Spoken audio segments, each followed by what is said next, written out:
January 10th. Deep inside Russian territory, in the dead of night, a strategic bomber, one of Moscow's most prized and expensive air assets, was knocked out of combat.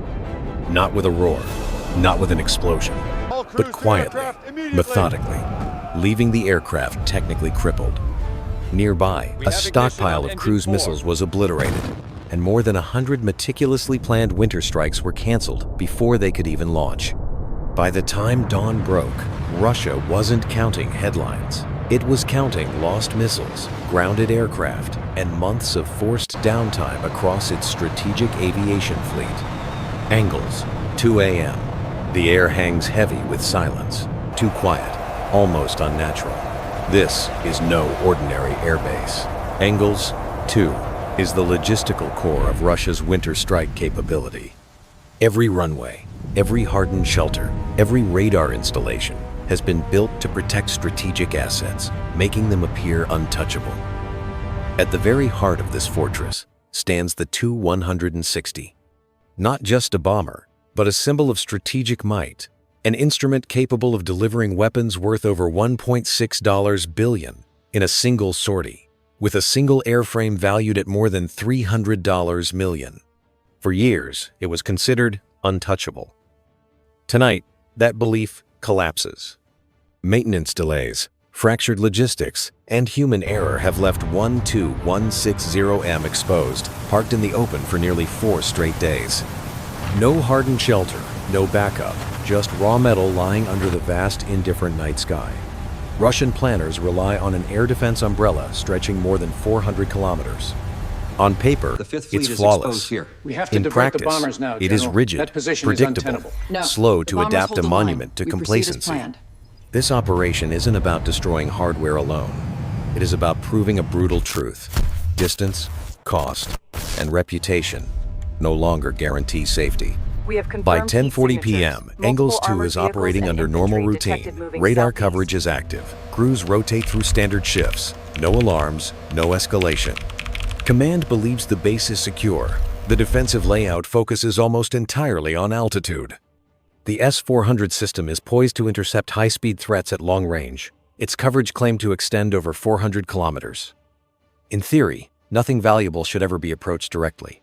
Yet, at 1:05 a.m., one exception remains glaringly exposed on the North Apron. A single Tu-160M, still awaiting delayed NK-32 engine components, sits vulnerable, unshielded, in the open for nearly 88 hours. Short-range systems remain in their original positions. The assumption is simple. If an attack comes, it will come fast, loud, and from above. That assumption has hardened into procedure. Targets below 100 meters are deemed low priority. The system is tuned for speed, not persistence. For range, not proximity. In that overconfidence, a narrow, overlooked gap has formed, silent, ignored, and perfectly timed. But what happens when the enemy refuses to follow the script you've written? At 1:48 a.m., the first contact is made, not by radar, not by radio, but by shadow. Small reconnaissance drones slip forward along the frozen Volga River, skimming treetops, flying so low they barely rise above 70 meters. Their electric motors generate less noise than the whispering wind. To Russian sensors, they are invisible, blending seamlessly into the background. To Ukrainian planners, they are already inside the heart of the battle space. These drones are not searching blindly. The base coordinates are known. Their mission is precise, terrifyingly precise. Confirm the thermal outline of the Tu-160 and verify the status of the KH-101 missile storage bunkers. For 2 hours and 6 minutes, the drones operate in enemy airspace without triggering a single alert. They drift through river fog, hugging terrain, exploiting every shadow and curve to defeat line-of-sight detection. Infrared feeds reveal the worst-case scenario. The bomber lies exposed, the missile stockpile fully armed, and every guard patrol cycle meticulously mapped down to seconds. No radio chatter, no voices. Absolute silence. By 3:54 a.m., the drones peel back. The battlefield is mapped. The strike has not yet begun, but the fight is already underway. At 4:06 a.m., the operation shifts from observation to action. Along a frozen tributary feeding the Volga, Beaver attack drones lift off in near silence. No launch rails, no heat spikes, nothing to betray their presence. One by one, then in clusters, they form a tightly knit swarm, flying just meters above the ice-bound waterline. Within 90 seconds, 58 drones are airborne, accelerating eastward at a dangerous 225 kilometers per hour. Low, dangerously low, they hug the riverbanks, weave through tree lines, and follow the terrain's folds. This is not speed-based penetration. This is stealth, mastery of the battlefield, denial of detection. No constant uplink. Each drone relies solely on preloaded terrain maps and visual references. No signals, no chatter. To Russian sensors, nothing appears amiss. The math is brutal. At 4:41 a.m., the swarm fractures deliberately. 10 drones peel upward from the main formation, slicing the sky with a sharp vertical climb.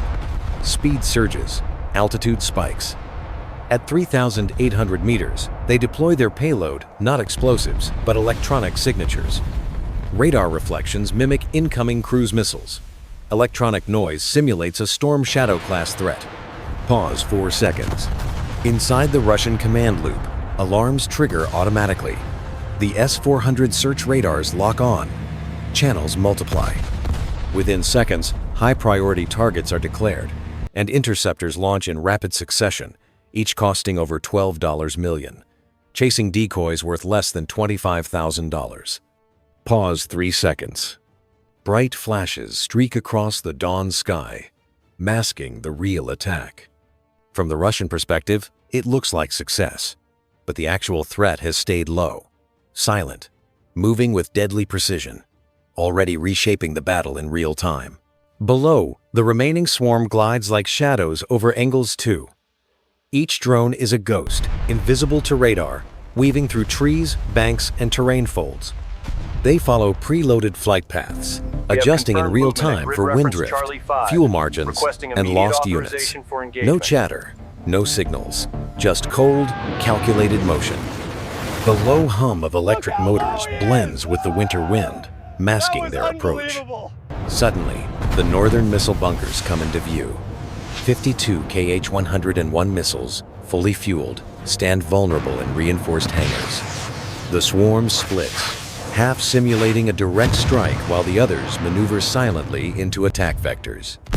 Fire control systems scramble, overwhelmed by multiple targets, unable to prioritize the real threat.